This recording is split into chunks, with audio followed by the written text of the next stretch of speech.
chers amis qui nous suivent toujours à travers Galsen Cours.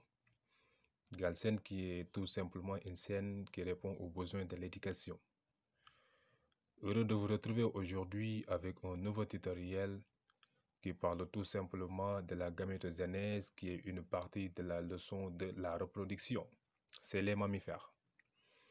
Maintenant aujourd'hui, nous allons se focaliser sur tout simplement ce qui concerne la gamétogenèse. Maintenant, avant de continuer, je vous suggère que si vous n'êtes pas encore abonné à ma chaîne, veuillez cliquer sur le bouton s'abonner et activer la cloche pour ne pas manquer les autres cours et la suite de la leçon qui vont suivre. Nous allons démarrer maintenant. Comme le titre le montre, la gamétogenèse. Maintenant, qu'est-ce que ça veut dire la gamétogenèse? On est censé savoir que la gamétogenèse est le processus de formation des gamètes. C'est le processus de formation des gamètes. C'est-à-dire, quelle est la manière dont les gamètes ont été fabriqués. D'accord. Maintenant, qu'est-ce qu'on entend par la gamétogenèse? C'est tout simplement la naissance des gamètes. Elle comprend tout simplement la spermatogenèse et l'ovogenèse. Donc, retenez-vous bien que la gamétogenèse, c'est tout simplement le processus de formation des gamètes. Elle comprend tout simplement la spermatogenèse et l'ovogenèse. Maintenant, ça veut dire quoi la spermatogenèse et qu'est-ce que ça veut dire l'ovogenèse? Maintenant, la spermatogenèse, c'est tout simplement le processus de formation des spermatozoïdes. Elle se déroule dans les testicules. Donc, retenez-vous bien que la gamétogenèse, c'est le processus de formation des gamètes. Elle comprend tout simplement la gamétogenèse et elle comprend tout simplement la spermatogenèse et l'ovogenèse. D'accord? Maintenant, la spermatogenèse, c'est tout simplement le processus de formation des spermatozoïdes. Elle se déroule tout simplement dans les testicules. Et l'ovogenèse, voilà. Avant de parler de l'ovogenèse, ce schéma-là montre tout simplement le testicule. On est d'accord? Ça, c'est le testicule. Comme vous pouvez le voir, ce schéma-là est numéroté de 1 à 6. Donc, on doit l'annoter. Maintenant, le 1, c'est tout simplement l'épididyme. Vous voyez là, le 1, c'est ici, c'est l'épididyme. D'accord? Maintenant, le 2 est là. Le 2, c'est tout simplement le testicule dans sa globalité. On est d'accord? Maintenant, le 3, c'est le type séminifère. Comme vous pouvez le voir, voilà, c'est le type séminifère. Ça y est là. On est d'accord? C'est le type séminifère. Le 4, c'est l'ovule testiculaire. Regardez, ça c'est le lobule testiculaire. C'est ça le 4. Maintenant, le 5 est là. Comme vous pouvez le voir, le 5, c'est le canal de l'épididyme. C'est ça le 5. Et le 6, c'est le canal déférent. On est d'accord? C'est uniquement ça, le canal déférent. Maintenant, cette structure-là, on doit savoir que des lobules testiculaires séparés par des cloisons interlobulaires, on est d'accord, et dans lesquels, autant pour moi, se trouvent des tubes séminifères qui s'unissent à leurs extrémités pour donner le tube droit. D'accord? C'est-à-dire, je disais que de lobules testiculaires séparés par des cloisons interlobulaires et dans lesquels se trouvent des tubes séminifères, d'accord? Se trouvent des tubes séminifères qui s'unissent à leur extrémité pour donner tout simplement le type 3. D'accord? Maintenant, La rencontre de ces types droits-là forme tout simplement ce qu'on appelle le réseau alaire. On est d'accord. Donc, le réseau alaire est donné tout simplement par la rencontre des types droits. C'est tout simplement la rencontre des types droits qui forme le réseau alaire. Maintenant, d'un épididyme contenant le canal de l'épendyme, n'est-ce pas? D'un épididyme contenant le canal de l'épendyme, relié au réseau de alaire et qui est prolongé par le canal déférent qui est ici le 6. Donc, retenez-vous bien que la spermatogénèse, c'est tout simplement le processus de formation des spermatozoïdes. Elle se déroule où? Elle se déroule tout simplement dans les testicules. On est d'accord? Et c'est ça, un exemple, un schéma d'un testicule. Et on l'a annoté et j'ai bien annoté cet schéma. Donc retenez-vous bien que le 1 c'est épididyme, 2 c'est le testicule, 3 c'est le type séminifère, 4 c'est l'ovule testiculaire, 5 c'est le canal de l'épendyme, 6 c'est le canal déférent. Et voilà, c'est ça. Donc l'ovogénèse. L'ovogénèse, c'est aussi le processus de formation des ovules. Si on dit ovogénèse, retenez-vous bien que c'est le processus de formation des ovules. Elle se déroule dans les ovaires et non dans les testicules, parce que la femme n'a pas de testicules. Donc la femme a tout simplement des ovaires. On est d'accord? Donc l'ovogénèse se déroule dans les ovaires et la spermatogénèse se déroule dans les testicules. C'est tout simplement des processus de formation. Et c'est ça la structure d'un ovaire. Maintenant, comme vous pouvez le voir, de l'extérieur vers l'intérieur, l'ovaire présente tout simplement un épithélium de revêtement. Un épithélium de revêtement. Ça y est là. On est d'accord? Après ce épithélium de revêtement, on a une zone corticale où se développe, voilà, c'est ça. On a une zone corticale où se développent des follicules et le corps jaune. Des follicules et corps jaune. Ça y est là. N'est-ce pas? C'est ça, la zone corticale. Maintenant, on a aussi une zone médulaire, riche en vaisseaux sanguins et des nerfs. C'est ça le réseau médulaire. Ça y est là. On est d'accord? Maintenant, c'est tout simplement ça. L'ovogénèse et l'ovogénèse et la spermatogénèse. Maintenant, on a à ce point-là quelques notions sur la gamétogénèse et l'ovogénèse. Maintenant, ces processus-là, c'est-à-dire l'ovogénèse et la spermatogénèse, ont des étapes. Avant d'avoir le sperme, il y a des étapes. C'est-à-dire, si nous nous focalisons sur la spermatogénèse, il y a des phases. C'est-à-dire la phase de multiplication, la phase maturation, accroissement et différenciation, voilà. Maintenant, avant que l'on obtienne ce qu'on appelle la spermatozoïde, il y a des étapes à passer. Maintenant, on doit aller voir ces étapes de la gamétogénèse. Maintenant, nous allons commencer par les étapes de la spermatogénèse. On est d'accord? Après, on va voir les étapes de l'ovogénèse. Maintenant, les étapes de la spermatogénèse. On nous dit que la spermatogénèse débute à la puberté. La spermatogénèse débute à la puberté jusqu'à la mort. Elle comprend 4 phases. Donc, si on vous dit quand est-ce que débute la spermatogénèse, vous devez savoir que la spermatogénèse débute tout simplement à la puberté jusqu'à la mort. On est d'accord?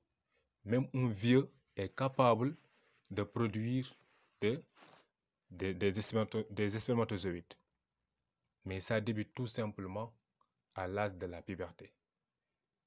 Et jusqu'à la mort, l'homme peut bel et bien produire des spermatozoïdes. Maintenant, ces étapes-là sont au nombre de 4. La première phase, c'est la phase de multiplication. La phase de multiplication, ça veut dire quoi? On nous dit des spermatogonies sources à 2 N chromosomes subissent une succession de mitoses donnant plusieurs cellules de petite taille. C'est ce qu'on appelle des spermatogonies à 2 N chromosomes. Je répète, des spermatogonies sources qui sont à 2 N chromosomes. Ils subissent une succession de mitoses, c'est-à-dire ils se développent en donnant plusieurs cellules, c'est-à-dire plusieurs spermatogonies de petite taille. On les appelle les spermatogonies à 2 N chromosomes. Je pense que c'est clair. On va schématiser ça, comme ça vous allez comprendre.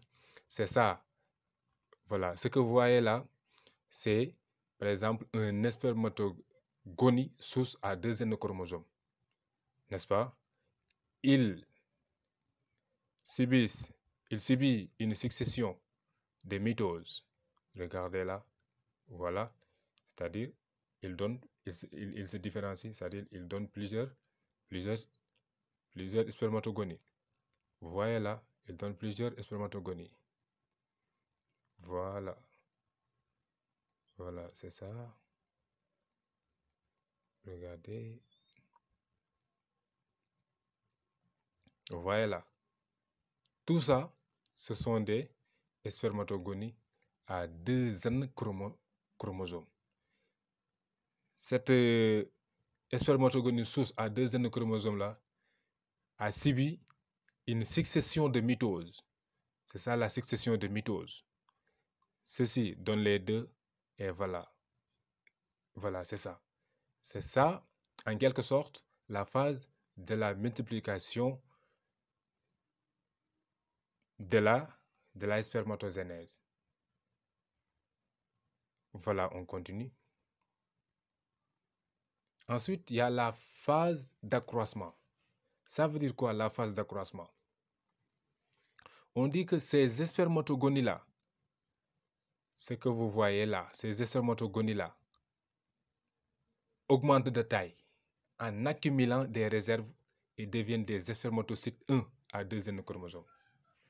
Jusque-là, on a des spermatogonies à 2 N chromosomes. Maintenant, ces spermatogonies-là augmentent de taille en accumulant des réserves et deviennent des spermatocytes 1. Ça veut dire quoi? Regardez, cette spermatogonie augmente de taille. Tu vois, la taille a augmenté. En accumulant des réserves, une fois arrivé à ce stade-là, cette spermatogonie-là, ce n'est plus une spermatogonie, mais un spermatocyte 1 à 2 N à 2 N chromosomes. C'est cette phase-là qu'on appelle la phase d'accroissement. On est d'accord? On continue. On a la phase de la maturation. Après la phase de la multiplication et la phase d'accroissement, elle vient la phase de la maturation. Qu'est-ce que ça veut dire la phase de la maturation? Elle correspond à la méiose qui se fait en 2 étapes.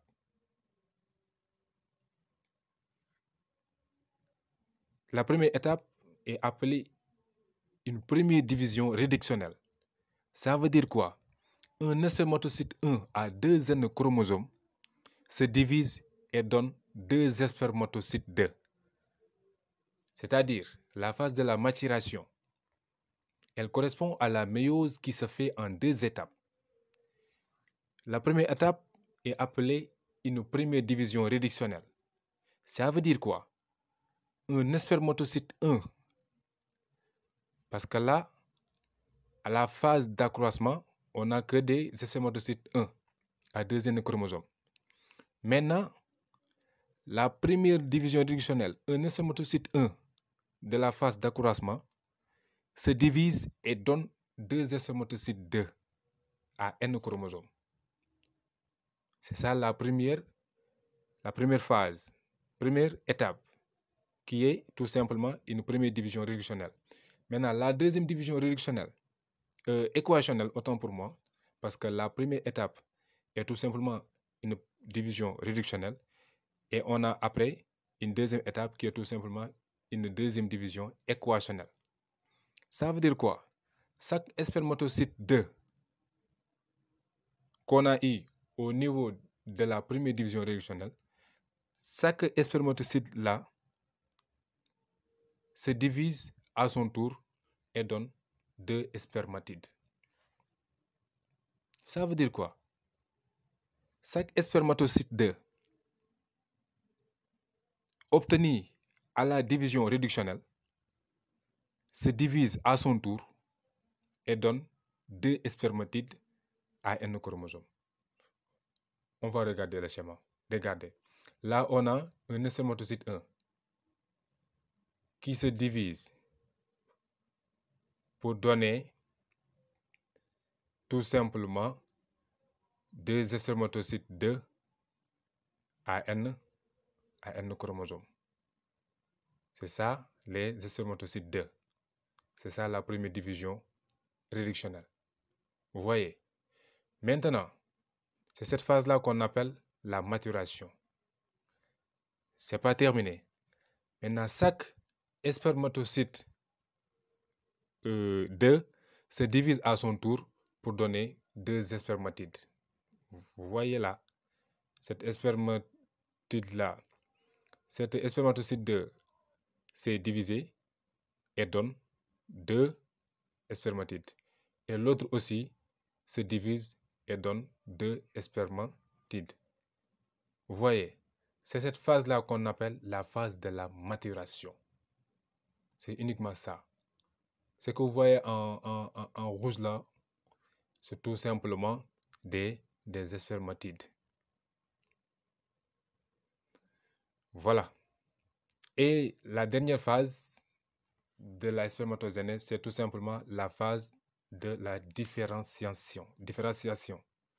On est d'accord? C'est la phase de la différenciation. Ça veut dire quoi? Ça veut dire que chaque spermatide, ce qu'on a là, c'est ça les spermatides. Chaque spermatide se transforme pour donner un spermatozoïde. C'est tout simplement la spermatogenèse. Donc, c'est ce qu'on aura. Chaque spermatide se transforme pour donner un spermatozoïde. Voilà. C'est ça la phase de la différenciation. C'est ça les spermatozoïdes. Et voilà. Le schéma est complet. C'est ça les étapes de la spermatogenèse. D'accord. On va essayer maintenant de voir les étapes de l'ovogenèse. Voilà, les étapes de l'ovogenèse. On dit quoi?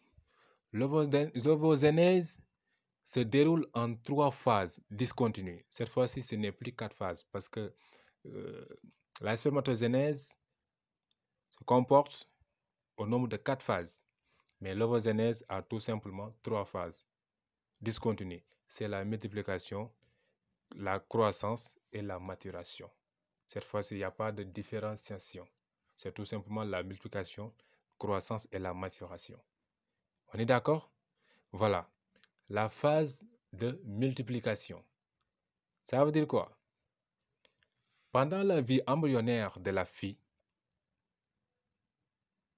les ovogonies sources à 2 N chromosomes se multiplient par des mitoses successives pour donner plusieurs ovogonies.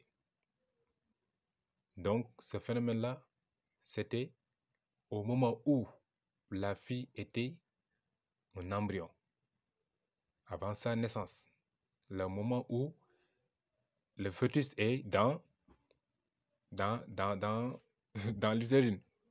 l'utérus, autant pour moi. D'accord?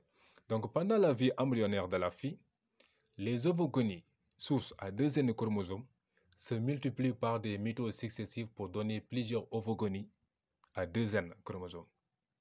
Maintenant, ces mitoses s'arrêtent quand?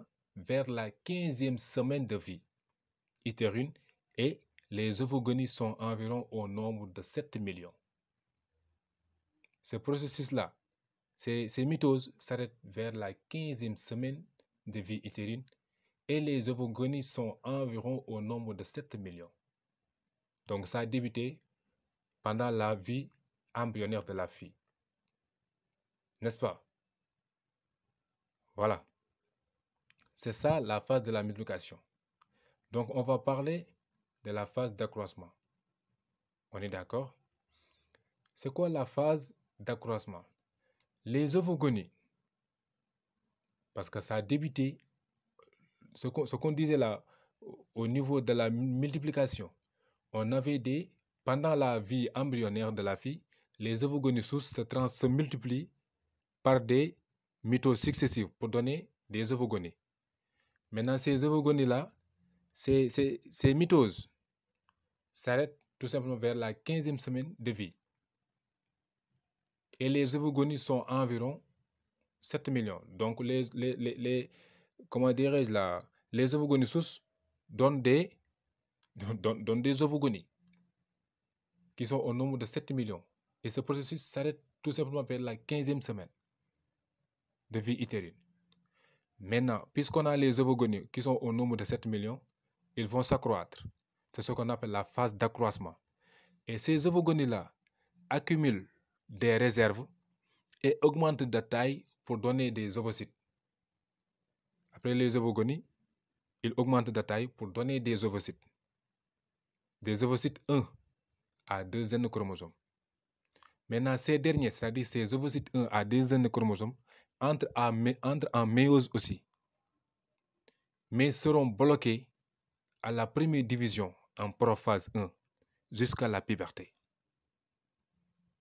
Ils vont être bloqués à la première division en prophase 1 jusqu'à la puberté. D'accord. Ils s'entourent de cellules folliculaires pour donner des follicules. Maintenant, avant la naissance, il se produit une dégénérescence d'un grand nombre de follicules jusqu'à la puberté. C'est ce qu'on appelle l'atrésie folliculaire. Maintenant, dès la puberté, à la puberté, il ne reste qu'environ 400 follicules dans les ovaires. Vous voyez, il ne reste qu'environ 400 follicules dans les ovaires. C'est ça la phase d'accroissement. Maintenant, la phase de maturation. C'est quoi la phase de maturation? Elle débute à la puberté. D'accord? Et se fait de façon cyclique, car tous les ovocytes n'entrent pas en phase de maturation en même temps, mais seulement quelques-uns. En effet, à la puberté, certains ovocytes 1 poursuivent leur méiose qui était bloquée en prophase 1, avec une division inégale qui donnera un ovocyte 2 à N chromosomes et un globule polaire à N chromosomes aussi non viable. On est d'accord? Ensuite, l'ovocyte 2 commence à la deuxième division de méiose, mais sera encore bloqué en métaphase 2. Il sera libéré lors de l'ovulation. Chez la femme, la méiose ne s'achèvera que lorsque la spermatozoïde va pénétrer l'ovule, c'est-à-dire la fécondation. On est d'accord? L'ovocyte 2 va ainsi donner un ovotide N chromosome et un deuxième globule polaire. D'accord? On va donner le schéma pour que vous puissiez comprendre. Donc c'est ça. Voilà.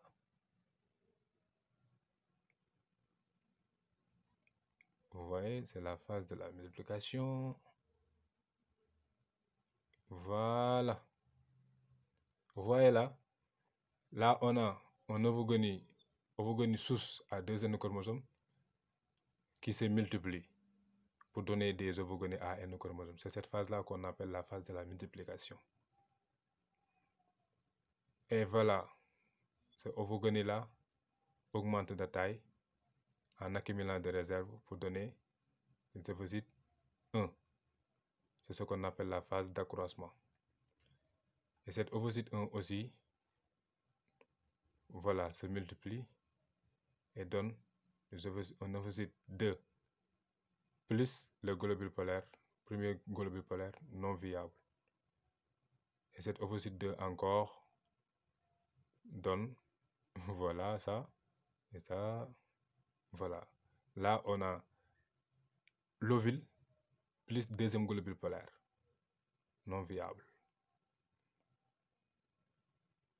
Voilà, en quelque sorte, c'est ça les étapes de l'ovogénèse.